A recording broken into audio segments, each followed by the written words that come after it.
Managing Day to Day with me, Christina Laster, and National Parents Union. I hope you're all well. I hope you're all thriving. Hello, America's beautiful children. We love you. And so today we have some dynamic guests on this special edition, Scholars Speak.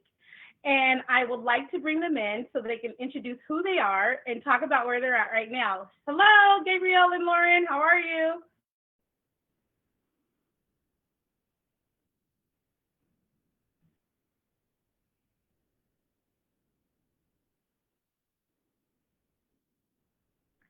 There we go. Hello. Turn your mic on. Okay. Hi. Hello. Hello, good afternoon. My name is Lauren Roberts. I'm a college freshman at North Carolina A&T State University, and my major is biomedical engineering, and I'm originally from the Los Angeles area. Gabrielle. My name is Gabrielle McClanahan, and I'm a sociology major at Palomar College in California. And right now, I'm mostly working with my nonprofit, the Empowerment Center in this area. Nice. So I'm so glad to see you, ladies. You inspire me all the time. And when I first met you, you were in high school, and there were some experiences. You know, me as a civil rights activist and humanitarian, I was always looking at ways to combat discrimination. And so at the high school campus where you guys were going, there was just something that had erupted. And talk about your experience with that. Do you want to go, Lauren? You can go first. Okay, so at our high school, we were in a predominantly Caucasian and it was mostly other groups. It was mostly Caucasian students at our school. And, it was just like as African American students, our BSU was really small, originally starting with like less than 10 students. Lauren and I were actually I was treasurer and then Lauren was president, and for 2 years. And we over time grew that to about 30 to 40. Like our numbers changed a little bit, but we had a big boom because we realized that there were so many negative influences around and that our voices were not being heard. Right. So this specific event, there were like there were honestly a lot of different moments where other students had crossed the lines over the 2 years. And as our BSU leaders, we took it upon ourselves to really go up and stand up to, our administration, to our other students and say, hey, this is going on and we can't ignore it anymore. And we really were able to help a lot of other students embrace who they were, make their own place on campus, and to, have the courage to say like, hey, you can't do that around me, or you can't say that around me, or I'm not comfortable when you're listening to that kind of music. Like, it's just not appropriate for me. It doesn't make me feel heard, seen, or accepted on a campus where I'm already the minority. So it was, it was a long process, but it took a lot of support of teachers and staff. Right. And so, for those of you that don't know what BSU stands for, that's the Black Student Union. And it is an organization within the school environment, right? And so I always talk about how can we make the most impactful change from within the school environment so the voices of our children are heard. And the BSU really stepped up to the forefront of those issues and began to, just try to push for impact and change, right? And we've had these conversations, and I'm like, however I could support you guys in your efforts so that we can get these issues, start dealing with them, because no one should be at school feeling the way that you guys were feeling. And your school had about 2% Black students, if that. And so when I first went there and I see like 3,700 students on this campus, and there's only like 1.7% Black, no, we have to do something, right? And we need to do it now. And so utilizing BSU to function in that capacity is huge. And I'm so proud of the work that you all did. Lauren, do you want to talk about your experiences, during that time? Yes, so I went to Great Oak High School for the last 2 years of my high school experience, originally from Carson, the South Bay area in LA County. And I did not predict what would be ahead. I came from a high school with predominantly students of color, and transitioning to Great Oak High School was very difficult, to say the least.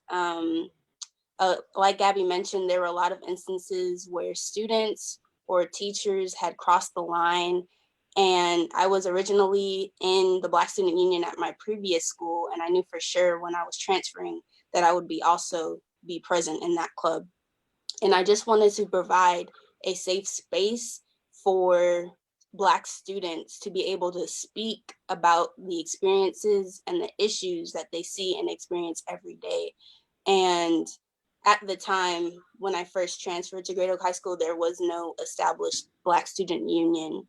And I'm glad that we were able to grow the numbers and become as strong as they are now. Right. And so one thing that I loved about you all is that you were very innovative and very responsive.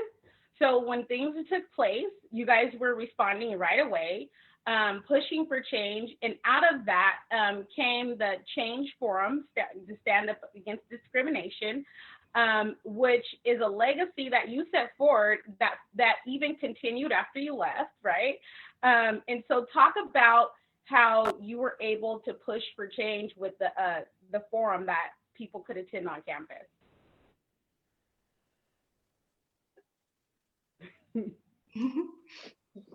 With the Forum for Change, we had our biggest goal with that was really to change the culture on campus.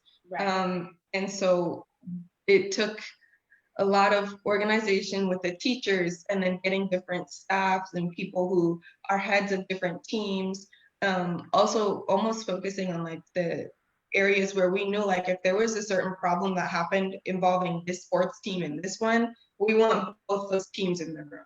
So it was just like, okay, and how can we get everyone together and who can speak, who can come in and teach and actually like educate on the different lifestyles that are around us, like the different experiences people bring when everyone comes into the room, because we don't know who's around us. We don't know the different things that people have gone through. So when we're only thinking of ourselves, we can't really consider, what's politically correct, if you will. So, right.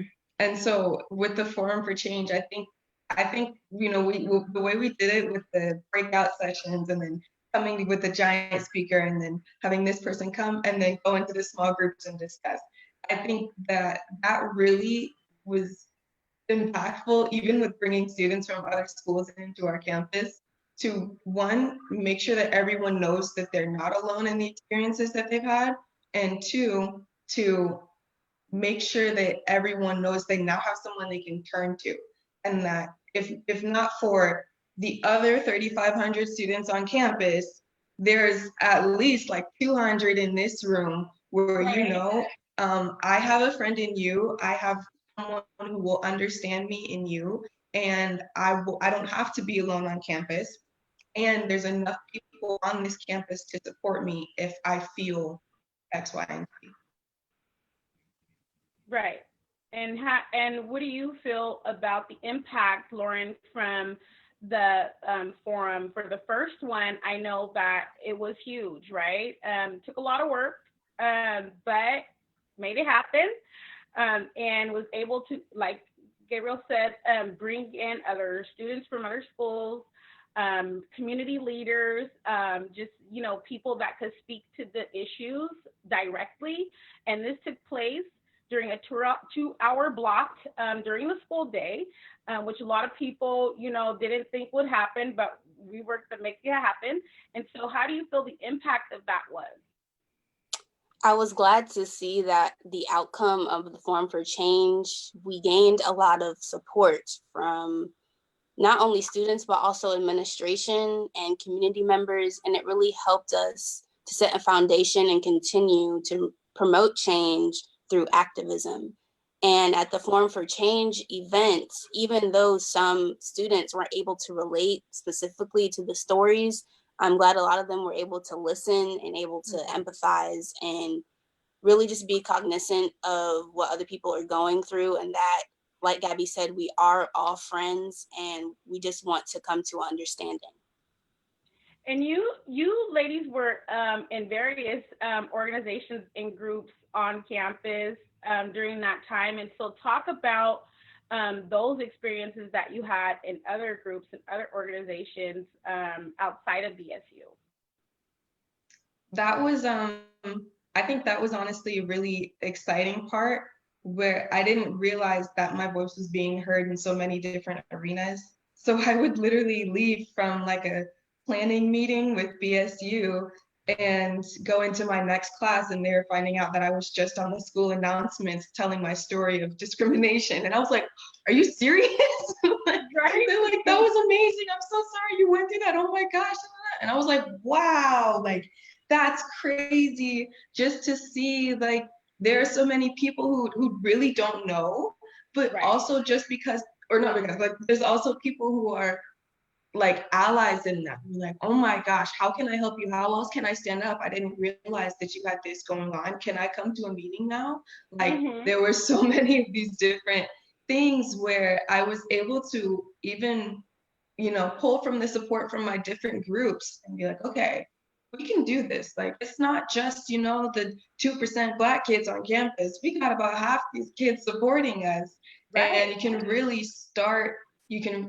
start a movement, and you can start change and build influence when you know that you have these different people supporting you. And I honestly think a lot of it was my family too, because as I said, I work with a nonprofit. They work with youth and families to build resilience and give strength and all of these, to build kids up to be stronger and to give the solutions to families to have successful families. So when I had a community of people behind me saying, well, you guys should do this, and maybe you should talk to these people and make sure that your message is being heard in this place, and this place. And it was just really empowering, only just to have, so many strong voices and people, both students at a peer level and people who are adults and who've gone through it, to say, all right, here's what we got to do to make it better for you guys. Right. What about your organization and how that was impactful for you, Lauren? So at the time we were organizing the Forum for Change event, I was also a member of Peer Leaders, which is an organization geared towards promoting kindness and having programs at local elementary schools and middle schools. And with their support, we were really able to push this project forward. And I was also involved in Students Demand Action, which was a student-led organization based on speaking up about gun violence. And through the support of both of those organizations, we were really able to have the outcome and receive the impact that we were looking for. And so, I am so glad that, you all utilized your connections within the community, connections within organizations on campus, but mainly utilized BSU as a vehicle to push for this movement within the school environment for change and progress. And no, we're not going to accept the status quo. We've talked about that, right? Like not accepting the norms because it's not okay. And you all have the ability in this generation and in this time to bring in a new era of just showing the truth, right? And so utilizing BSU within the educational environment is huge. And like I said, it's now created the foundation in that entire district where there's forums throughout the year. And, having the community support is also very important. And people need to understand that they really need to come alongside you all and support during times like that, because let me tell you, it's not just when you're at school. When you go home, these things follow. And we know how social media kept kicking the dust up on the discrimination pieces and how you guys had to keep reliving these moments over and over, because on social media, people would just not let it die. But I'm so happy and proud of you guys for being overcomers, and for continuing to be unrelenting and consistent in that battle. And so also I want to acknowledge that, this doesn't look the same in all schools, right? You all had the admin and the educators that were saying, we're going to back this movement and we're going to do XYZ. And so that was a huge piece of it, because there's other students that wanted to participate and couldn't because they didn't have that support. And so I think that was unique about where you all were going. So talk about what you ladies are doing right now, currently. Do you want to go, Lauren? You can go. Okay. So as I said, right now I'm a student at Palomar College studying sociology. And then I commute to school and I stay at home working with our nonprofit, the Empowerment Center. Specifically in this season, just because of how COVID has come, my main heart and main passion was, community outreach, and we can't really be in the community. Like, I feel you. So we're like, what do we do? But like, it was like 2 days of like, okay, let's, like deep strategy plans. So along with the moving school to online, and my parents have been a really great help in that, just to keep, studying and to keep pushing and to not, okay, so as I said in the bio that it said on the flyer, we not only want to adapt to our environments, but influence them. And that's truly been, where my parents are like, okay, adapt, but how are you going to be the best in this environment? And that was the same thing that we had to do with our organization. We had to pivot. So we honestly, we couldn't be out in the community doing all of the events and classes we had scheduled. So we turned everything online. So I've just been going really hard online and helping build the Empowerment Center. We have there's daily, or not daily, almost daily live streams going on for all of the fee-based classes are now being changed over to free classes, and everything for resilience packages. We just had our Giving Tuesday Now.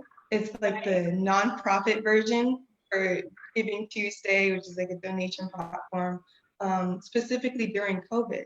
And it was, it's really just amazing to see, to give back in a time where people are, supposed to be giving too. And so we were really just, free resilience packages. There's family and life solutions on Facebook Lives. We're having free parent resilient resources. And it's kind of surprising actually, because there's so many problems arising as everything went into the homes, but there's less being reported. So on the outside, it looks like all these, horrible things, like different domestic abuse or different mental illness rates and all of these things in both children and parents. There's a lot that seemingly has gone down, but it's not, because the schools were the #1 reporters. And last month was National Child Abuse Prevention Month. And then right now we come into May as National Mental Health Awareness Month. And so really with our organization, we've been pushing like, okay, look, here's the resources right now, because we're all going through quarantine and it's been hard on a lot of families. So we want to be there for these other people. So that's really been my focus right now in this time with both school and the organization, which is what can we do with the most of sitting at home. That's amazing. I am so proud of you. In many ways, you make my heart glad. Both of you ladies do. And so, Lauren, talk about what you're up to right now, what you're doing. So right now for me is finals week. I'm finishing up the school year, my freshman school year at the illustrious North Carolina A&T State University. And prior to this experience, I was on the East Coast, and we were acknowledged about the pandemic, and I wasn't sure if I was able to make it home safely, and I wasn't sure if I would be able to get on the airplane and all of that. So I was really caught off guard. And gratefully, I'm able that I was able to make it home.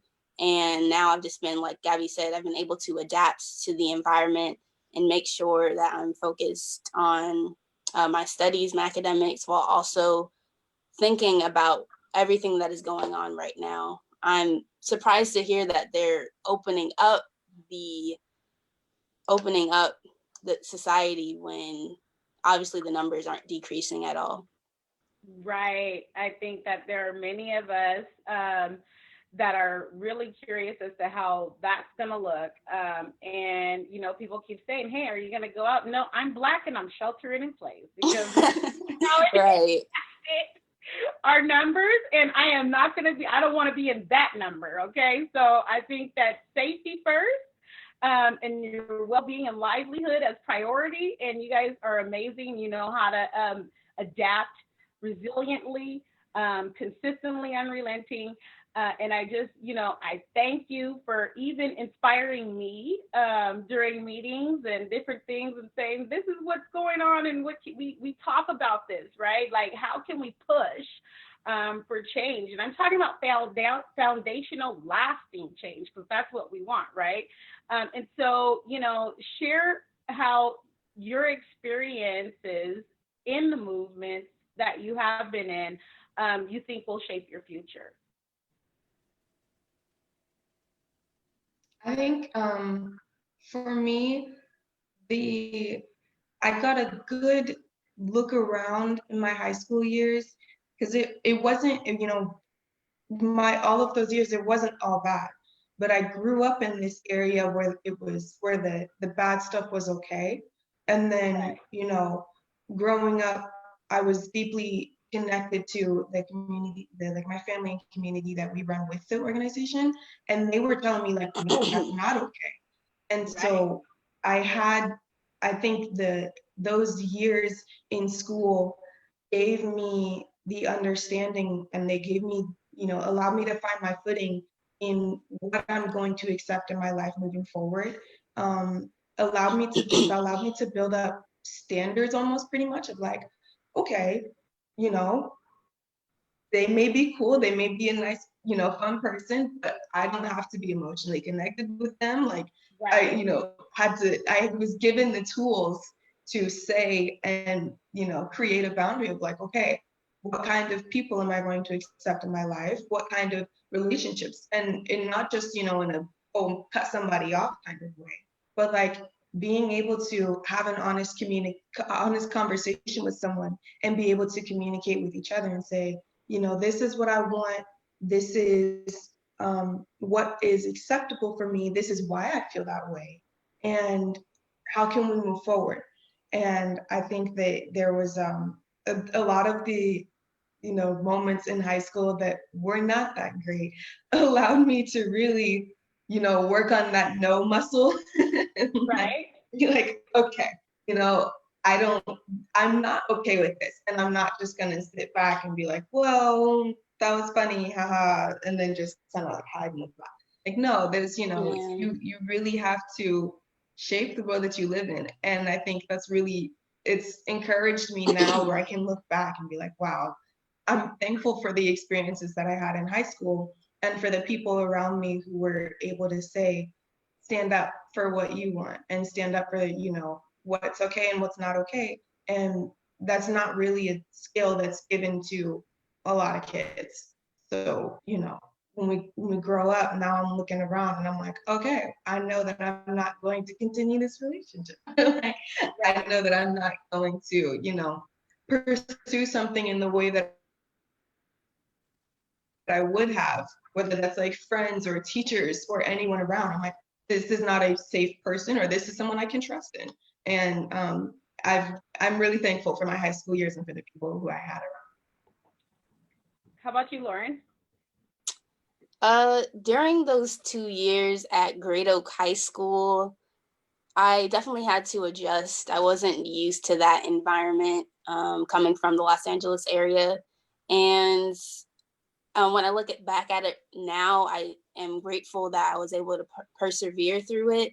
And after the participation I had in BSU and other organizations, it has motivated me to stand up for issues that I feel that I should be standing up for, and just to express that no one's voice should be silent and they should have the space to openly share their experiences without people like condemning them, denouncing them, and not even acknowledging what they're saying.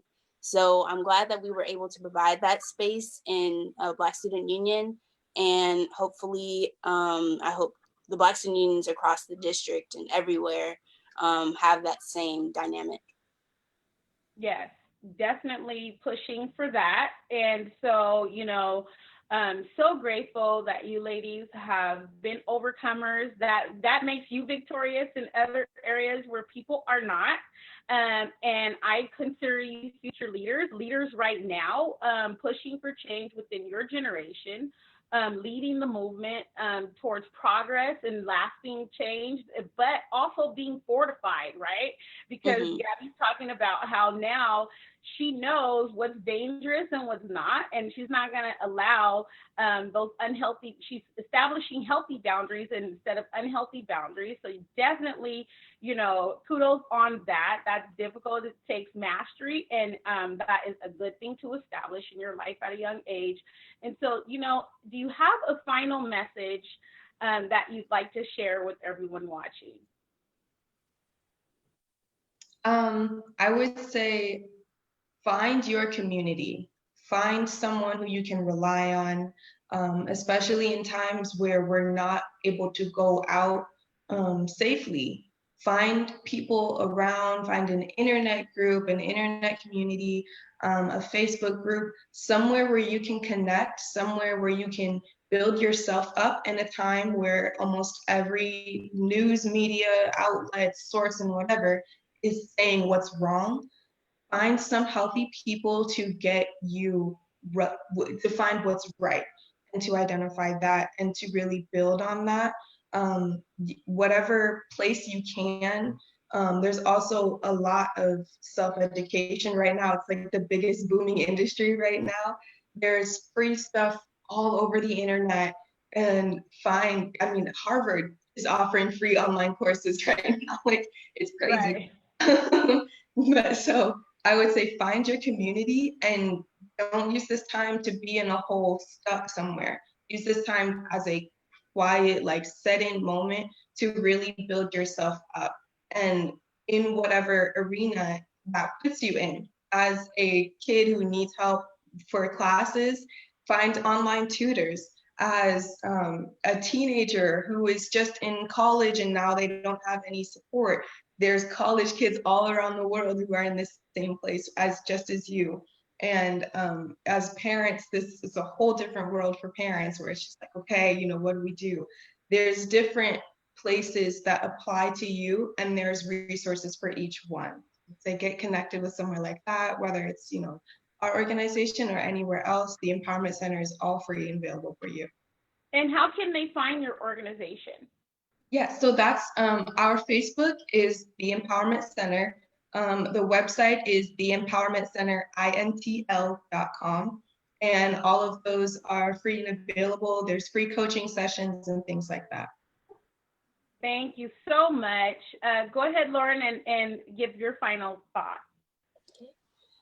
For anyone who's watching this, if you've ever felt belittled, if you ever felt any form of prejudice, or you felt like you were silenced by someone, I encourage you to speak up about it in a safe environment. And of course, I will be willing to listen, but hopefully I pray that you're around people who are able to support you and uplift you through your experiences. And also, whenever you see anything on social media that harms you, definitely speak up about it. Don't allow it to be encouraged without notice. And so again, I want to thank you, ladies, for your resilience, just for your passion, your pursuit, just bringing that wisdom and that knowledge. And to everybody watching, these young ladies represent the future of who we are as the Black community, right? And we have a lot to be proud of and a lot to be thankful for. But I do have to say that it is oftentimes rough for them to get their voices to the forefront, especially when there's just people that are not really willing to let them spread their wings and fly. And so I always use this term, like, if you're not willing to dispose some of that power and let our youth take flight, then, it's really hard. And we don't want to die in our power positions, not allowing for the youth voice to come up to the forefront, for them to take flight, for them to push for some more generational changes. And so I thank you, ladies, for joining me. Stay tuned, everyone. I'm not leaving yet. I do have a special announcement about HBCUs coming up. And so thank you so much. I'll continue to be always on your site, talking to you all. I hope you have a wonderful, safe time during the time. In any way that I can help, I'm always here. Thank you. So right now, we have a special announcement from a special guest about the HBCUs and where they're headed. And so her name is Cynthia Adams. Hello, Cynthia. Hi. Hi. How are you? Great. How are you this morning? I'm good. So go ahead and tell everyone that's watching who you are and what you do. I am Cynthia Adams. I'm also an advocate for the HBCUs. I also work with Dr. Teresa Price, and actually she's down in Southern California. She runs the National College Resource, and she also do Black College Expo. So if you're in Southern California, you know about the Black College Expo and also about the Black College Expo in the Bay Area. This year, we had a very outstanding year in Oakland. We had about 10,000 students at the Oakland Marriott Convention Center with the Black College Expo kickoff ending actually for 2020 and getting ready to move into 2021. So what happened, as everybody knows, COVID-19 came in and was able to block a lot of the states that we was getting ready to go into. And in the process of that, getting ready to go into different states, Dr. Price was able to create online Zoom Black College Expo. And I'm pretty sure a lot of people know about it and saw it on Facebook, especially if you follow my page and Black College Expo page and everything. We've been actually doing Black College Expos online. Outstanding, giving large scholarships on site, students getting accepted on site for a RISE scholarship, still moving forward. Last week, I got a call from Dr. Michael Sorrell, president of Paul Quinn College, which also recruits students to Paul Quinn College. And he asked me to watch NSNBC and to send out a text for everyone could watch it on the West Coast side in time. And it was like maybe 6 o'clock or 7 o'clock our time. As we was watching that, he told me that he wanted to share some great news, but he couldn't share it until he get ready to go on to NSNBC. And if everyone watched that clipping, he did announce that they will be having a virtual graduation with 70 historical Black colleges. And it's going to be graduation with right, 70. right, 70. Great. It's going to be on the 16th of June, 11 o'clock West Coast time, 2 o'clock back east, 3 o'clock back east, I believe, and 2 o'clock down south time. So I'm asking everyone to please tune into that because, as everybody knows, President Barack Obama, Michelle Obama is the keynote speaker. So this is something historical. Even though Kobe came in, tried to take us out, we're still in. So a lot of our parents, this year I have two nieces graduating from University of Arkansas at Pine Bluff. They're graduating, but excuse me, they would not be on the call. They would not be part of that. But if you have time, take out time, please support our students. Make sure that you get online, see what's going on, and support your school if you are part of the HBCU. I have my granddaughter graduated from Howard. My youngest daughter graduated from Xavier. I have brothers, nieces, nephews, Southern, University of Arkansas at Pine Bluff. So support your school by doing that. And I just want to say thank you so much, Christina. I love the students. They was Yes. outstanding. Oh my God, that was Amazing. so Amazing. amazing. Yes. I really feel that we do not understand what they really go through. Mhm. And that's why it's so important that every student be part of the Black Student Union. Yes. Because the Black Student Union is the place that they can go to and let out all their frustration. And move for change. Right. And Right. move, make a movement. They can make a movement with that. They can make a Right. movement.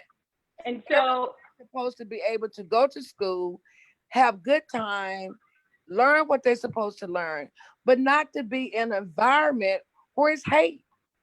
Where it's right. hate. It is so much hate is going on until we as the African American community, we have to support them. We have to Right. support them in everything that they're trying to do to make someone supported us. Right. Someone supported us. If someone supported us, we have to support them. And I just want to thank you again for allowing me to come on and share the good news about the HBCUs and No get problem. everybody. And so there's something coming If up. you want to go to HBCU, go online to Black College Expo on Friday. They're having another big expo online, so you're welcome to go on. It will be colleges accepting you on spot. Get in there, and get what you need to get for you. And thank you again. And how can people find you for more information about the upcoming expo and the upcoming events and then the They can graduation? find me at Cynthia Adams 209 at gmail.com.